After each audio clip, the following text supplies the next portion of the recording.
بسم اللہ الرحمن الرحیم۔ قرآن کو ہم نے چھوڑ دیا، سنت سے بھی رشتہ توڑ لیا۔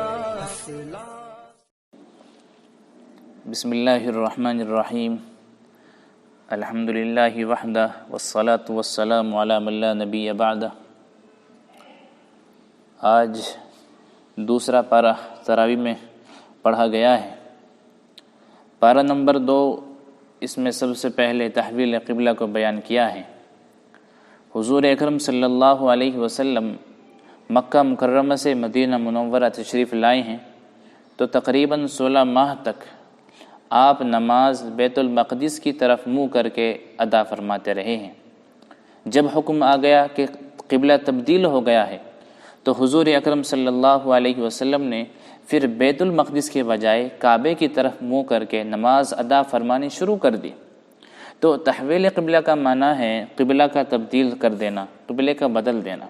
اس کی حکمتیں ہیں، کچھ تو ہمارے علم میں آتی ہیں اور کچھ علم میں نہیں آتی۔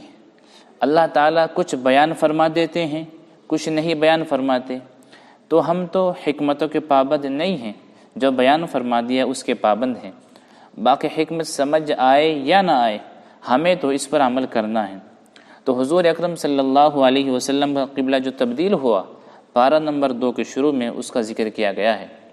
پھر اس پارے میں بہت سارے احکام اللہ تعالیٰ نے تفصیل کے ساتھ بیان فرمائے ہیں۔ مثلا ایک قصاص کا مسئلہ بیان فرمایا ہے۔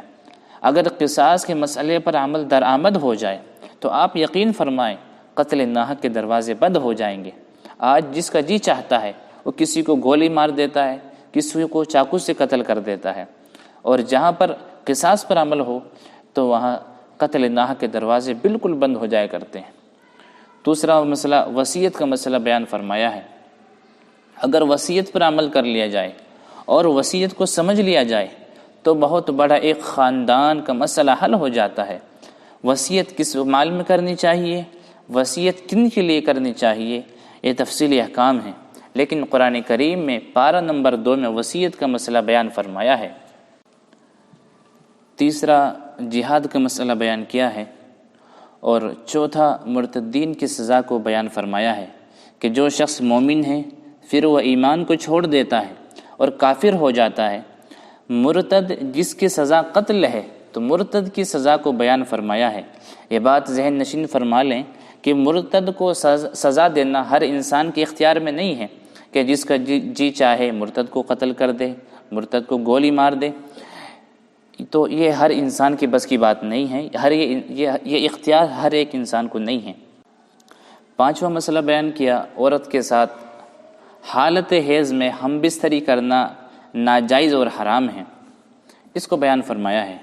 یہاں یہ بات ذہن نشین فرما لے کہ عورت کو ہر ماہ جو ماہواری کا خون آتا ہے اس کو حیض کا خون کہتے ہیں، اور بچے کی ولادت کے وقت جو خون آتا ہے اس کو نفاس کا خون کہتے ہیں۔ قرآن کریم میں حالت حیض میں بیوی کے ساتھ ہم بستر ہونے کو منع فرمایا ہے، اور قرآن کریم میں حالت نفاس میں عورت کے ساتھ ہم بستر ہونے کو منع فرمانا اس کا ذکر نہیں ہے، لیکن وہ بھی اسی طرح حرام اور ناجائز ہے۔ اس کا ذکر اس کا ذکر احادیث میں الگ، اور اس کا ذکر قرآن کریم میں اس حکم پر قیاس کرے تو سمجھ میں آ جاتا ہے۔ اس لیے کہ قرآن کریم نے حالت حیض میں عورت کے ساتھ ہم بستری کرنے کو منع فرمایا ہے، اور بنیادی وجہ کیا بیان فرمائی؟ ہوا اذن، یہ گندگی کے دن ہیں، یہ نجاست کے دن ہیں، تو اس سے بچنا چاہیے۔ تو جس طرح یہ اذن حالت حیض میں ہے اسی طرح یہ اذن حالت نفاس میں بھی ہے، یعنی یہ دونوں میں گندگی ہے، ان دونوں جگہوں سے بچنا بہت ضروری ہے۔ چھٹا مسئلہ طلاق کا مسئلہ بیان فرمایا ہے کہ طلاق کے مسئلے کی تفصیلات بیان فرمائی کہ طلاق کے بارے میں ذہن نشین فرما لیں کہ ایک طلاق دیں، 2 دیں، 3 دیں۔ اگر ایک طلاق دی تو ایک ہی واقع ہوگی، اگر 2 دی تو 2 واقع ہوگی، اور اگر 3 طلاقیں دی تو 3 ہی واقع ہوگی۔ ایسا نہیں ہے کہ اگر کوئی 3 دے تو 1 ہو، یا 2 دے تو 1 ہو۔ اگر 1 دی تو 1 ہوگی، 2 دی تو 2 ہوگی، اور 3 دی تو 3 ہی واقع ہوں گی۔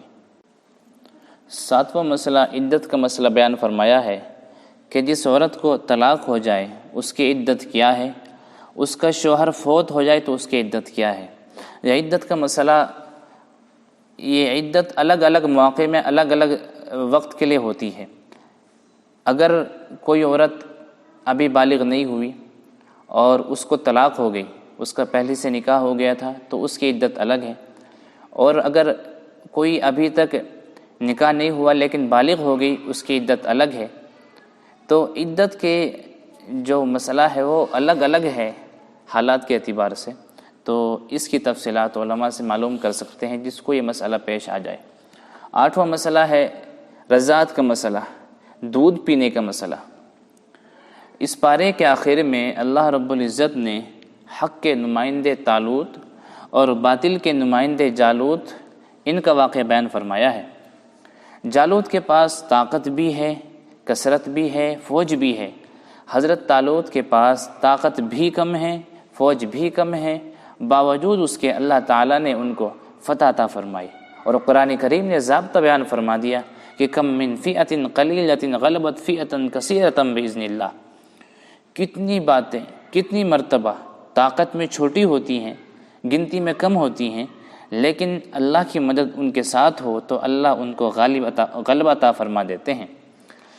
ہمیں یہ بات سمجھ میں آ جانی چاہیے کہ مسلمان جب بھی غالب ہوتا ہے مادیت کی بنیاد پر نہیں بلکہ اللہ تعالیٰ پر ایمان، توکل، بھروسہ، نیک اعمال کی بنیاد پر غالب ہوتا ہے۔